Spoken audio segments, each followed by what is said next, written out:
नमस्कार, बहुत स्वागत है आपका जनसत्ता की नई सीरीज चुनाव एक्सप्रेस में। मैं हूं आपके साथ निहारिका श्रीवास्तव। इस सीरीज में हम लोकसभा चुनाव से जुड़े बिल्कुल बेसिक सवालों का विश्लेषण आसान शब्दों में करेंगे और आखिरी में चुनाव से जुड़ी कुछ अनोखी खबरें आपके सामने रखेंगे।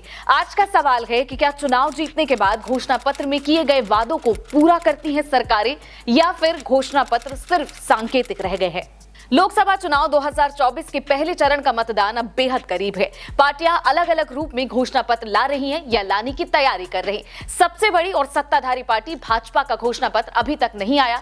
दूसरी सबसे बड़ी पार्टी ने अपना घोषणा पत्र पेश कर दिया है, यानी कांग्रेस ने। ये मैनिफेस्टो कांग्रेस पार्टी ने नहीं बनाया है, ये मैनिफेस्टो हिंदुस्तान की जनता ने बनाया है। हमने सिर्फ इसको लिखा है, ठीक है, और हमने सिर्फ इसको लिखा है। जो किसानों ने हमें बताया, खारगे जी को बताया, मुझे बताया, बाकी नेताओं को बताया, वो हमने लिखा है।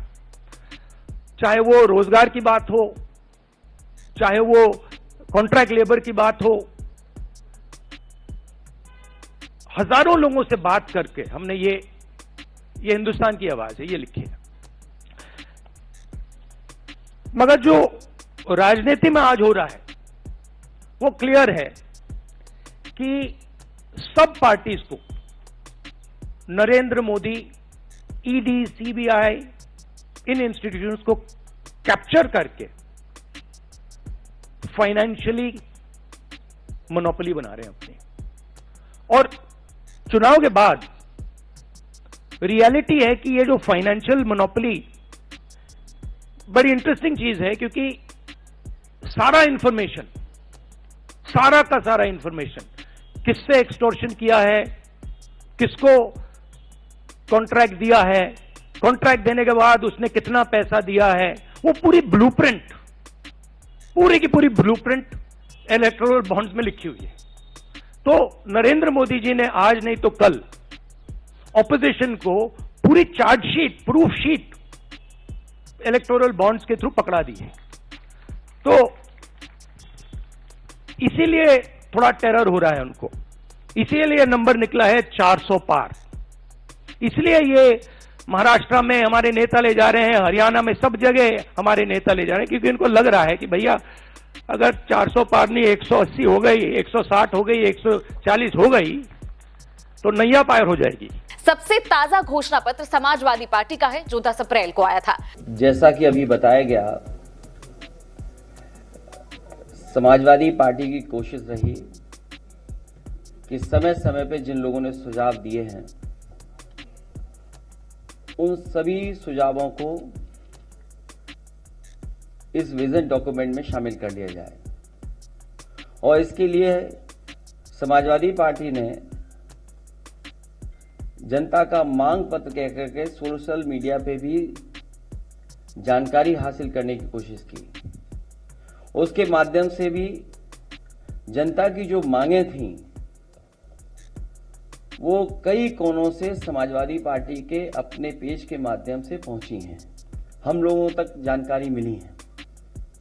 कई संस्थाएं भी समय समय पर मिली हैं, जिसमें कि वी द पीपुल दिल्ली और देश की संस्था है, पैगाम एक संस्था है, और बड़े पैमाने पे जो इंडिविजुअल लोग जो सुझाव और जो समाजवादी पार्टी पर अपने सुझाव भेजना चाहते थे उन्होंने भी भेजे। एक लंबी सूची है, उन सबको संकलित करते हुए ये हमारा विजन डॉक्यूमेंट तैयार हुआ है। और इसको हम लोगों ने कहा है कि जनता का मांग पत्र, हमारा अधिकार, जिसमें मुख्य रूप से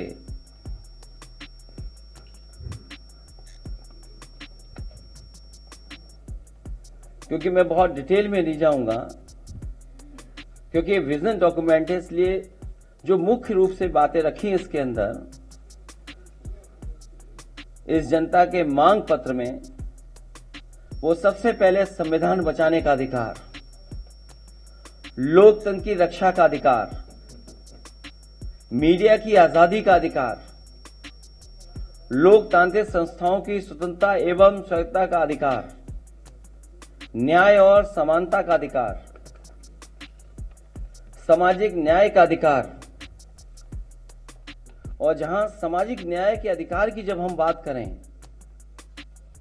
तो वो देश के विकास के लिए जरूरी है, देश की खुशहाली के लिए जरूरी है, सबको साथ लेकर के चलने के लिए जरूरी है।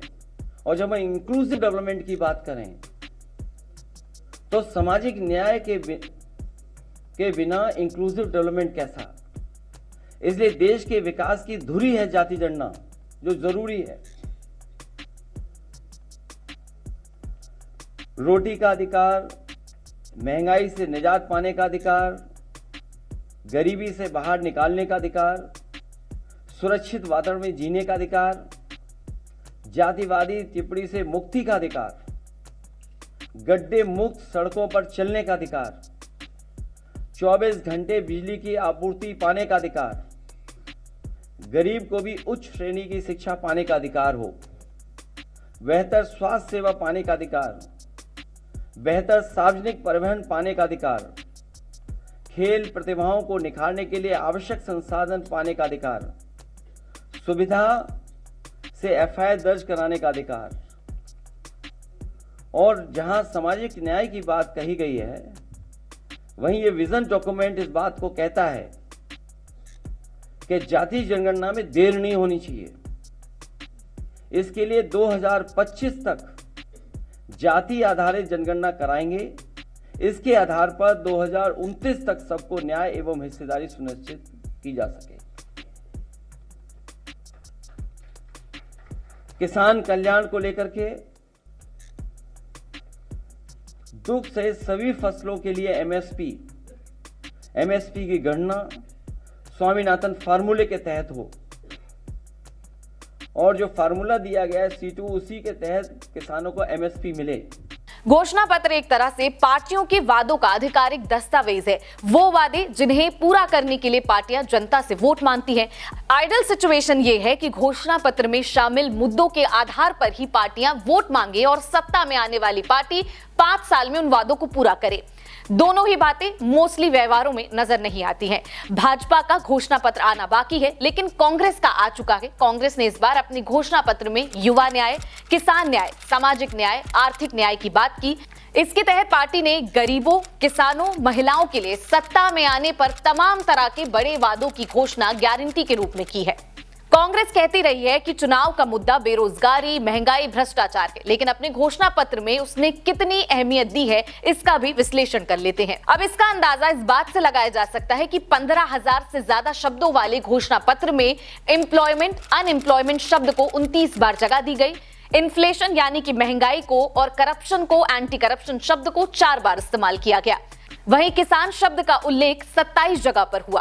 तमिलनाडु की राज्य सरकार की अगुवाई कर रही डीएमके ने अपने चुनाव घोषणा पत्र में एम्प्लॉयमेंट शब्द 17 बार यूज किए हैं, करप्शन शब्द 3 बार और किसान शब्द का इस्तेमाल 13 जगहों पर किया गया है। किसका घोषणा पत्र कितना लंबा है, ग्राफिक्स के जरिए आपको समझाते हैं। अब किसने कब वादे पूरे किए हैं ये भी जान लीजिए, पूरे किए भी हैं या नहीं ये भी बता देते हैं। 1984 में किया गया वादा 2019 में पूरा किया गया। आइडियल सिचुएशन ये है कि घोषणा पत्र में 5 साल में पूरे किए जाने लायक वादे ही होने चाहिए, क्योंकि 5 साल बाद फिर से चुनाव होने होते हैं। बीजेपी ने 1984 के अपने घोषणा पत्र में वादा किया था कि वो सत्ता में आने पर जम्मू और कश्मीर से धारा 370 समाप्त कर देगी, लेकिन साल 2019 में अपना ये वादा पूरा कर पाई। इस तरह कांग्रेस ने साल 2004 से घोषणा पत्र में इस बात का वादा किया था कि राइट टू एजुकेशन का अधिकार वो देगी, लेकिन 2009 में यूपीए की सरकार के दौरान वो पूरा हो पाया। कितने प्रतिशत वादों को पूरा किया गया है? एक रिपोर्ट में प्रकाशित आंकड़ों से पता चलता है कि पिछले 20 सालों में देश में बनी तमाम सरकारें अपने चुनावी घोषणा पत्र में किए गए वादों को पूरा करने की ओर आगे बढ़ती रही हैं। जैसे साल 2004 में बनी यूपीए 1 की सरकार में कांग्रेस ने चुनावी घोषणा पत्र को 46% वादों को पूरा किया। यूपीए 2 में यह आंकड़ा 64% हुआ। 2014 में बनी एनडीए की सरकार ने अपने चुनावी घोषणा पत्र में किए गए वादों को 71% तक पूरा किया। अब आपको यह बता देते हैं कि बीजेपी का घोषणा पत्र कुछ नए रूप में दिखेगा। बीजेपी ने 2024 के लिए अपना घोषणा पत्र जारी नहीं किया। इस बार उसका संकल्प पत्र कुछ नए रूप में दिखाई देने वाला। अपने 2014 और 2019 के चुनावी घोषणा पत्र में वो सारे वादे जो हैं उन्होंने पहले किए थे वो इस बार लगभग पूरे कर लिए हैं और वो इसी तरीके से 2047 तक विकसित राष्ट्र बनाने का ये सपना अपने घोषणा पत्र में दिखाती हुई नजर आएगी। अब एक खबर जो चुनाव से जुड़ी हुई है लेकिन कुछ अटपटी है, जो पश्चिम बंगाल से आई। पश्चिम बंगाल से बीजेपी सांसद खगेन मुर्मू अपने प्रचार अभियान में एक वीडियो को लेकर विपक्ष के निशाने पर है।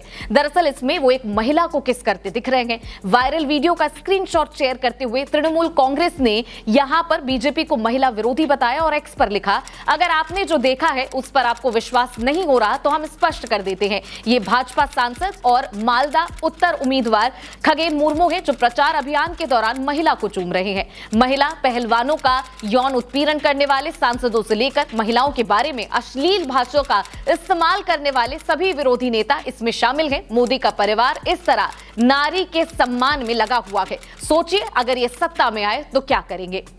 2019 में सीपीएम के पूर्व विधायक मुर्मू बीजेपी में शामिल हुए। उन्होंने क्या कहा है ये भी आपको बता देते हैं। उन्होंने टीएमसी पर गंदी मानसिकता का आरोप लगाया। बीजेपी प्रत्याशी खगेन मुर्मू का जवाब, तस्वीरों को तोड़ मरोड़ के पेश किया गया, पार्टी और व्यक्तियों को बदनाम किया जा रहा, टीएमसी के खिलाफ मुकदमा दर्ज किया जाएगा, लड़की मेरी बेटी की तरह है, हमारे लिए वोटर भगवान तुल्य है, माँ तो सिर्फ माँ होती है, बीजेपी का यही कल्चर है। लेकिन ये मुद्दा तब पलट गया जब महिला ने खुद एक स्थानीय टीवी चैनल से बात करते हुए इस घटना को महज एक स्नेह से भरा क्षण बता दिया। उन्होंने कहा कि अगर मेरे पिता की उम्र का कोई व्यक्ति मेरे लिए अपना स्नेह दिखाता है तो उसमें समस्या क्या है, लोगों की मानसिकता इतनी खराब क्यों है, इसमें कुछ गलत नहीं है। वायरल तस्वीर पर लड़की की प्रतिक्रिया ग्राफिक्स के जरिए आपको समझाते हैं। खगेन बाबू मुझे बेटी की तरह मानते हैं, सियासत करने वालों की गंदी मानसिकता है। मुख्यमंत्री ममता बनर्जी के नेतृत्व वाली तृणमूल कांग्रेस ने भी भाजपा राजनेताओं पर महिला विरोधी होने का आरोप लगाया। ये थी हमारी स्पेशल रिपोर्ट चुनाव एक्सप्रेस। आपको ये खबर और ये विश्लेषण कैसा लगा कमेंट सेक्शन में जरूर बताइए। बाकी खबरों के लिए बने रहिए जनसत्ता के साथ। नमस्कार।